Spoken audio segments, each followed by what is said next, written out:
చేతులకేమో గోరింటాకులు పెట్టుకోవాలి తప్ప ఏదో మెహందీలని కెమికల్స్ కలిపిన పట్టుకొచ్చి ఇలా పట్టుకుని దాన్నో జంతికలు తిప్పుతున్నట్టుగా కారపోసి తిప్పుతున్నట్టుగా తిప్పేసేసి చేతుల నిండా డిజైన్ వేసేసుకుంటే అది సరైనటువంటి పద్ధతి కాదు.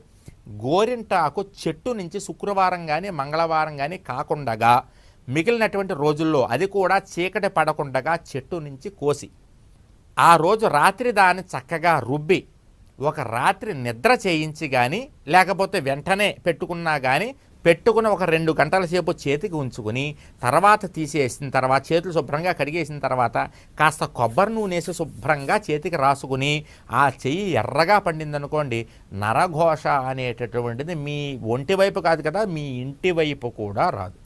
అందుకని గోరింటాకు నరఘోషని తొలగిస్తుంది, లక్ష్మీప్రదాన్ని కలిగిస్తుంది. ఇంటి ముందు ఎప్పుడు గోరింటాకు చెట్టు ఉండాలండి. చాలామంది ఇంటి ముందు గోరింటాకు చెట్టు ఉండకూడదు అంటారు కానీ